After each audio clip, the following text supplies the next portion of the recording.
اعوذ باللہ من الشیطان الرجیم بسم اللہ الرحمن الرحیم روحانی وظیفہ فیشل کے معزز سامعین و ناظرین السلام علیکم ورحمۃ اللہ وبرکاتہ۔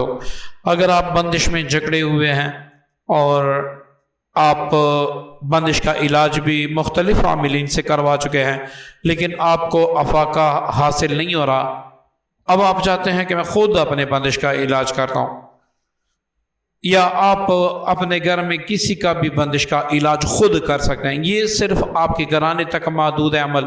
اگر آپ دوسروں کا علاج بھی کرنا چاہتے ہیں تو ہماری ویڈیوز پر دیا گیا جو واٹس ایپ نمبر ہے اس پر رابطہ کریں، کچھ ہدیہ کے عوض آپ کو اجازت دی جائے گی، پھر آپ دوسروں کا بھی انشاءاللہ علاج کر سکیں گے، لیکن یہ صرف اپنی فیملی کا ہے، ٹھیک ہے جی۔ اس کا طریقہ نوٹ فرما لیں، آپ نے بازار سے 3 میٹر کفن کا کپڑا لینا ہے، ضروری نہیں کہ وہ کاٹن کا ہوگا، آپ سفید کپڑا لے سکتے ہیں، کفن سے ہماری مراد سفید کپڑا ہے۔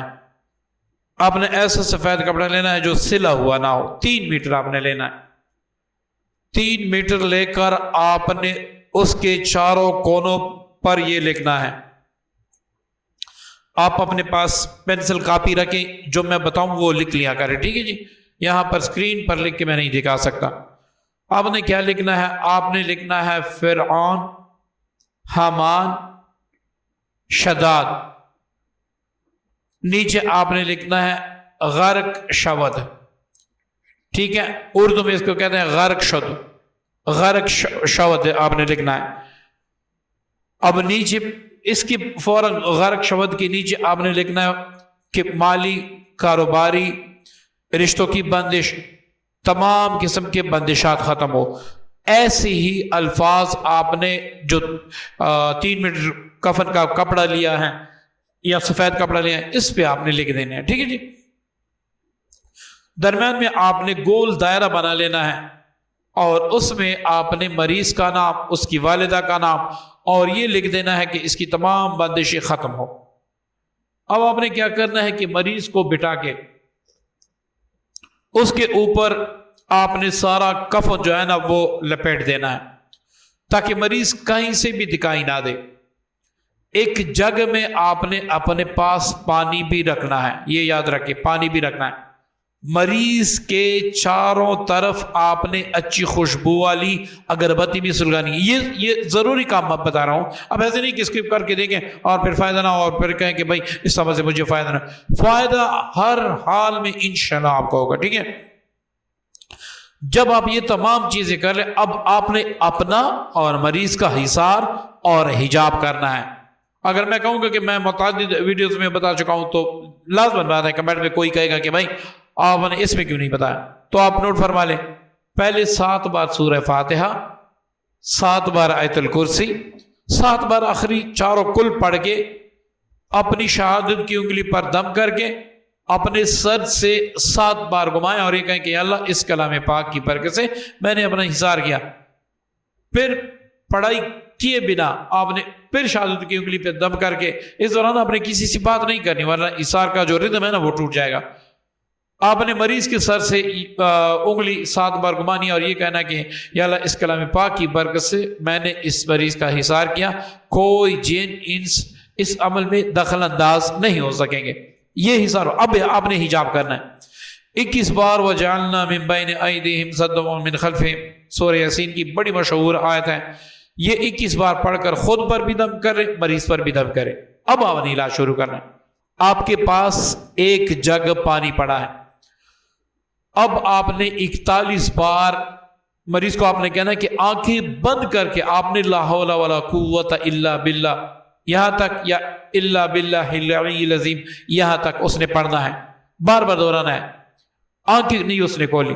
آپ نے پہلے 41 بار سورہ قریش پڑھ کر اس نیت سے کہ اس پر جو بھی بندشیں ہیں وہ ختم ہو جائے، آپ نے فوراً اس پہ پھونک مار دینی ہے، پھر آپ نے پانی پر دم کر دینا ہے۔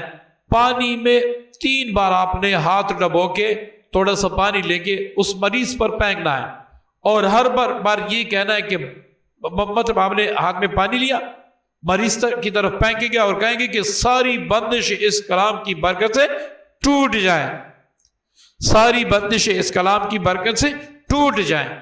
ایسی 3 بار کر کے آپ نے پھر 21 بار پڑھنا ہے. پہلے 41 بار پھر آپ نے 21 بار پڑھنا ہے. پھر ایسی 3 بار آپ نے مطلب مریض کو دم کر کے پانی پر دم کر کے آپ نے پھر 3 بار مریض پر پانی پھینکنا ہے. جب یہ 3 بار مکمل ہو جائے اب آپ نے پھر 11 بار سورہ قریش پڑھنا ہے. 11 بار پڑھ کے آپ نے مریض پر بھی دم کرنا ہے, آپ نے پانی پر بھی دم کرنا ہے. 3 بار پانی لے کے اس پر پھینکے اور یہ کہیں کہ اس کی تمام بندش اللہ کے اس پاک کلام کی برکت سے ٹوٹ جائے. اسی وقت جو ہے نا بندش ٹوٹ جائے گی, اسی وقت ٹوٹ. اب آپ نے کیا کرنا ہے, آپ نے بس یہ نہیں کہ آپ کا کام ہو گیا بندش ٹوٹ گئی اب دوبارہ نہیں لگے گی, نہیں, آپ نے ایک کام کرنا ہے. جب آپ یہ پڑھائی کریں اپنے پاس سرسوں کا تیل اور ایک بوتل پانی رکھیں, اس پر بھی دم کریں, تیل پر بھی دم کریں. اس مریض کو دیں کہ یہ پانی آپ نے 7 دن 1 کپ پینا ہے صبح نہار میں, اور جو تیل ہے اس سے رات کو مالش کر کے آپ نے صبح کو نہانا ہے, غسل کرنا ہے. اب 7 دن یہ دونوں عمل کرنے ہیں. اس کے بعد آپ نے مریض کو کہنا ہے کہ صبح و شام رات کو سوتے وقت جو حصار میں نے بتایا, جو حجاب میں نے بتایا وہ کیا کریں, تاکہ آپ دوبارہ بندش سے بچ رہیں, جادو جنات سے بھی بچے رہیں. یہاں تک تو عمل مکمل ہوا. اب آپ یہ صرف اپنے گھر کے افراد کے لیے کر سکتے ہیں, کسی غیر کے لیے کریں گے تو یہ وبال آپ پہ ہوگا. اب کوئی بندہ چاہتا ہے کہ بھائی اس میں اثر زیادہ ہو, لازمن بات ہے کہ ایک حافظ قرآن اس عمل کو کرے گا, ایک عالم دین اس کو کرے گا, اس میں اثر زیادہ ہوگا. اگر پھر ایک عامل کرے گا تو اس کے تو وارے ہی نہیں آ رہے ہو جائیں گے, اس کے تو وارے ہی نہیں آ رہے ہو جائیں گے. تو جب آپ اس سورہ مبارکہ کے عامل بن جائیں گے تب آپ اس کو کریں گے تو فائدہ ہی عظیم ہوگا. اگر آپ دوسروں کے لیے کرنا چاہتے ہیں کہ میں یہ عامل ہوں, میں دوسروں کے لیے کرنا چاہتا ہوں, تو اس عمل کا ہدیہ 5500 آپ نوٹ فرما لیں. 5500 آپ کو 3 دن مختصر سی پڑھائی دی جائے گی. اس کے بعد آپ بڑے بڑے مریضوں کا اسی عمل سے جنات کا, جادو کا بھی علاج کر سکیں گے اور ان کو بھی جلا سکیں گے. تو اگر آپ چاہتے ہیں کہ میں دوسروں کا بھی علاج کروں, میں عامل ہوں, تو بالکل آپ کریں. ورنہ آپ اپنے لیے اگر بس صرف یہ ویڈیو دیکھ کے آپ اس پر بھی عمل کریں تو انشاءاللہ آپ اپنے گھر والوں کو فائدہ پہنچا سکتے ہیں. معززین, میں پھر بھی درخواست کرتا چلوں, اس عمل کو کسی دوسرے کے لیے نہ کریں. ہو سکتا ہے اس پہ شدید جنات ہو اور وہ آپ کو نقصان دے, پھر آپ کہیں گے کہ اس نے غلط عمل بتایا. تو آپ دوسروں کے لیے نہیں کریں, اپنے گھر کے افراد کے لیے کریں. ٹھیک ہے, جب آپ دوسروں کے لیے کرنا چاہیں تو پہلے آپ حصارات سیکھ لیں, عملیات کے میدان میں قدم رکھیں, پھر آپ دوسروں کو کریں تو انشاءاللہ فائدہ عظیم ہوگا. کیونکہ میں نے بڑے ایسے لوگ دیکھے ہیں جنہوں نے دانت یا سر کا دم کیا, اس کی وجہ سے بھی ان کو مار پڑی. تو اپنی زندگی, اپنی نسل کی زندگی, اپنی فیملی کی زندگی محفوظ بنانے کے لیے ایسی چیزوں سے دور رہیں. امید کرتا ہوں آج کی ویڈیو, آج کا عمل آپ کو پسند آئے ہوگا. دعاؤں کی درخواست ہے. السلام علیکم ورحمۃ اللہ وبرکاتہ.